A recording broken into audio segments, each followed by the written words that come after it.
ಆರೋಗ್ಯಕ್ಕೆ ಸಂಬಂಧಪಟ್ಟಂತಹ ಕೆಲವೊಂದು ಮಾಹಿತಿಗಳನ್ನು ನಿಮಗೆ ಸಂಕ್ಷಿಪ್ತವಾಗಿ ಪ್ರತಿಯೊಂದು ಸಂಚಿಕೆಯಲ್ಲೂ ಕೂಡ ಹೇಳ್ತಾ ಹೋಗ್ತೀನಿ. ಆರೋಗ್ಯಕ್ಕೆ ಸಂಬಂಧಪಟ್ಟಂತಹ ಏನೇ ಪ್ರಶ್ನೆಗಳಿದ್ರೂ ನೀವು ಕಾಮೆಂಟ್ ಮಾಡಬಹುದು ಅಥವಾ ನನ್ನ ವಾಟ್ಸಪ್ ನಂಬರ್ಗೆ ವಾಯ್ಸ್ ಮೆಸೇಜು ಕೂಡ ಕಳಿಸಬಹುದು. ನಾನು ನಿಮಗೆ ನಿಮ್ಮ ಸಮಸ್ಯೆಗಳಿಗೆ ಯಾವ ರೀತಿ ಪರಿಹಾರಗಳನ್ನು ಕೊಡಬೇಕು ಅನ್ನೋದನ್ನು ಹೇಳ್ತಾ ಹೋಗ್ತೀನಿ. ಮೊದಲಿಗೆ ಆರೋಗ್ಯವೇ ಮಹಾಭಾಗ್ಯ. ಆರೋಗ್ಯವನ್ನು ಬಿಟ್ಟು ನಾವು ಏನನ್ನೇ ಇಲ್ಲಿ ಗಳಿಸಿದರೂ ಕೂಡ ನಮಗೆ ಏನೆಲ್ಲ ವ್ಯವಸ್ಥೆಗಳಿದ್ರೂ ಕೂಡ ಅನುಭವಿಸೋದಕ್ಕೆ ಸಾಧ್ಯವಿಲ್ಲ. ಆದ್ದರಿಂದ ಆರೋಗ್ಯವಾಗಿದ್ದರೆ ಇದಕ್ಕಿಂತ ದೊಡ್ಡ ವರ ನಮ್ಮ ಜೀವನದಲ್ಲಿ ಕಡೆ ಉಸಿರಿನವರೆಗೂ ಯಾವುದೂ ಇರೋದಕ್ಕೆ ಸಾಧ್ಯವೇ ಇಲ್ಲ. ನನ್ನ ಒಂದು ವೈಯಕ್ತಿಕ ಅಭಿಪ್ರಾಯವನ್ನು ನಿಮಗೆ ತಿಳಿಸ್ತಾ ಇದ್ದೀನಿ. ಆರೋಗ್ಯಕ್ಕೆ ಪ್ರತಿಯೊಬ್ಬ ಮನುಷ್ಯ ಹೆಚ್ಚಿನ ಆದ್ಯತೆ ಮಾನ್ಯತೆಯನ್ನು ನೀಡಬೇಕು. ಆರೋಗ್ಯವನ್ನು ವೃದ್ಧಿಸ್ಕೊಳ್ಳೋದಕ್ಕೋಸ್ಕರ ನಾವು ಯಾವ ಯಾವ ಹಂತಗಳನ್ನು ತಲುಪಬೇಕು, ಏನೇನು ಕ್ರಿಯೆಗಳನ್ನು ಮಾಡಬೇಕು, ಇದನ್ನೆಲ್ಲವನ್ನು ತಿಳ್ಕೊಳ್ಳೋದಕ್ಕೆ ನಾವು ಹೆಚ್ಚಿನ ಸಮಯವನ್ನು ವಿನಿಯೋಗಿಸಬೇಕು, ಹಣವನ್ನು ಕೂಡ ವಿನಿಯೋಗಿಸಬೇಕು. ಈ ಆರೋಗ್ಯ ಒಂದಿದ್ದರೆ ನೀವು ಜಗತ್ತಲ್ಲಿ ಜೀವನವನ್ನು ಸಾರ್ಥಕವಾಗಿ ಮಾಡಿಕೊಳ್ಬಹುದು, ಜೀವನವನ್ನು ಅನುಭವಿಸಬಹುದು.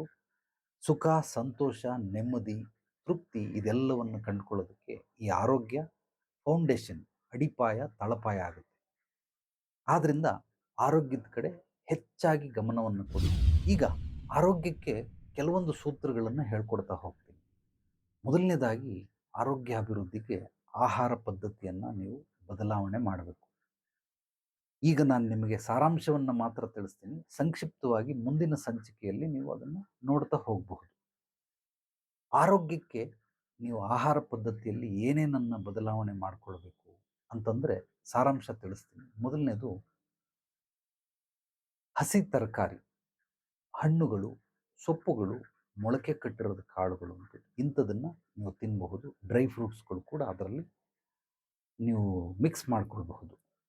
ಇದು ಮೊದಲನೇದು. ಎರಡನೇದು ಬಂದು ಮೂಲವಾಗಿ ನಿಮಗೆ ದೈಹಿಕವಾಗಿ ವ್ಯಾಯಾಮ. ಇದನ್ನು ನೀವು ಜಿಮ್ಗೆ ಹೋಗಿ ಮಾಡ್ತೀರಾ, ಯೋಗಾಸನ ಮಾಡ್ತೀರಾ, ಏರೋಬಿಕ್ಸ್ ಮಾಡ್ತೀರಾ, ಜಾಗಿಂಗ್ ಮಾಡ್ತೀರಾ, ವಾಕಿಂಗ್ ಮಾಡ್ತೀರಾ, ಸರಳ ವ್ಯಾಯಾಮಗಳನ್ನು ಮಾಡ್ತೀರಾ, ಯಾವುದೋ ಒಂದು ರೀತಿಯಲ್ಲಿ ನಿಮ್ಮ ದೇಹದಿಂದ 1 ಲೀಟರ್ ಬೆವರು ಹೊರಗೆ ಸಾಗಿದ್ರೆ ಆರೋಗ್ಯ ಅಭಿವೃದ್ಧಿ ಆಗೋದಕ್ಕೆ ಸಹಾಯ ಆಗುತ್ತೆ. ಇದು ಎರಡನೇದು. ಇನ್ನು ಮೂರನೇ ರೀತಿಯಲ್ಲಿ ಆರೋಗ್ಯವನ್ನು ನಾವು ಅಭಿವೃದ್ಧಿ ಪಡಿಸ್ಕೊಳ್ಳೋದು ಹೇಗೆ ಅಂತಂದರೆ, ಮೂಲವಾಗಿ ನಮ್ಮ ಮನಸ್ಥಿತಿ ಅಂದರೆ ವಾತಾವರಣ.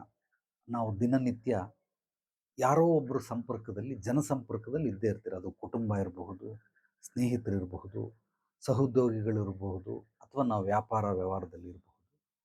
ಇದನ್ನೆಲ್ಲ ಮೀಟ್ ಮಾಡ್ತೀರಿ.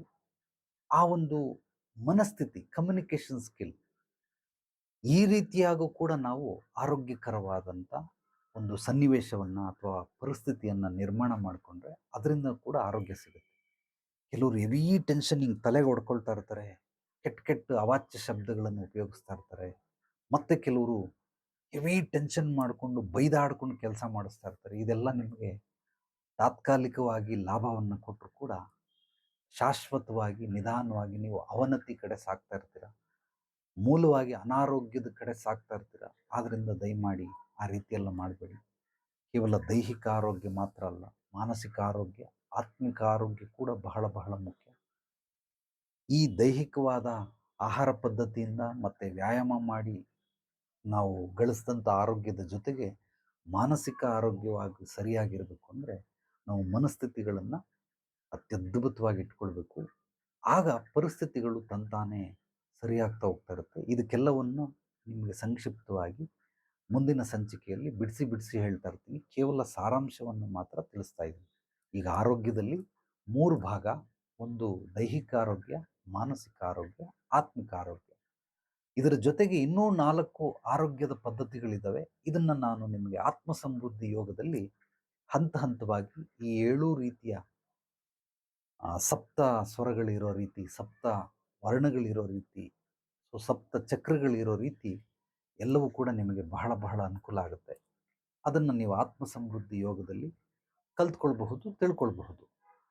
ಈಗ ಈ 3 ರೀತಿಯ ಆರೋಗ್ಯಕ್ಕೆ ಸಂಬಂಧಪಟ್ಟಂತಹ ಎಲ್ಲ ವಿಚಾರಗಳನ್ನು ನಿಮಗೆ ತಿಳಿಸ್ತಾ ಹೋಗ್ತೀನಿ. ಎಲ್ಲದಕ್ಕಿಂತ ಹೆಚ್ಚಾಗಿ ನೀವು ನಿದ್ರೆ ಮಾಡೋದ್ರಿಂದ ಆರೋಗ್ಯವನ್ನು ಅಭಿವೃದ್ಧಿ ಮಾಡ್ಕೊಳ್ಬಹುದು. ಆ ನಿದ್ರೆಯ ಪದ್ಧತಿಗಳು ಹೇಗೆ ಅದು ಮುಂದಿನ ಸಂಚಿಕೆಯಲ್ಲಿ ತಿಳಿಸ್ತೀನಿ. ಎರಡನೇದು ಬಂದು, ನೀವು ಯಾವ ರೀತಿ ಕೆಲಸ ಮಾಡ್ತಿರಲ್ಲ ಆ ಕೆಲಸದ ಮೇಲೆ ಏಕಾಗ್ರತೆ ಗಮನ ವಹಿಸಿ ಮಾಡೋದ್ರಿಂದ ಕೂಡ ಆರೋಗ್ಯವನ್ನು ಅಭಿವೃದ್ಧಿ ಪಡಿಸ್ಕೊಳ್ಬಹುದು. ನಿಮ್ಮ ಮಾತಿನಿಂದ ಆರೋಗ್ಯವನ್ನು ಅಭಿವೃದ್ಧಿ ಪಡಿಸ್ಕೊಳ್ಬಹುದು. ನೀವು ನಿಮ್ಮ ನಡೆ ನುಡಿ ಇದರಿಂದನೂ ಕೂಡ ಆರೋಗ್ಯವನ್ನು ಪ್ರಾಪ್ತಿ ಮಾಡ್ಕೊಳ್ಬಹುದು. ಇದೆಲ್ಲವನ್ನ ನಿಮಗೆ ಪೂರ್ತಿ ಸಂಕ್ಷಿಪ್ತವಾಗಿ ಎಲ್ಲ ಸಂಚಿಕೆಗಳಲ್ಲೂ ಅತ್ಯದ್ಭುತವಾಗಿ ಹೇಳ್ತಾ ಹೋಗ್ತೀನಿ. ಇದನ್ನು ನೀವು ಬಹಳ ಗಮನ ಕೊಟ್ಟು ತಪ್ಪದೆ ಎಲ್ಲ ವಿಡಿಯೋಗಳನ್ನು ಆಲಿಸಿ, ಅದನ್ನು ನೋಟ್ ಮಾಡ್ಕೊಳ್ಳಿ, ನಿಮ್ಮ ಕ್ಯಾಲೆಂಡರ್ಲಿ ಗುರ್ತು ಮಾಡ್ಕೊಳ್ಳಿ. ಗುರ್ತು ಮಾಡಿಕೊಂಡು ಒಂದೊಂದನ್ನೇ ಹಂತ ಹಂತವಾಗಿ ನೀವು ನಾನು ಹೇಳಿರೋದನ್ನೆಲ್ಲ ಫಾಲೋ ಮಾಡ್ಕೊಳ್ತಾ ಬಂದರೆ ಖಂಡಿತವಾಗಲೂ ನಿಮ್ಮ ಆರೋಗ್ಯದಲ್ಲಿ ಅಭಿವೃದ್ಧಿಯನ್ನು ನೀವು ಕಾಣಬಹುದು.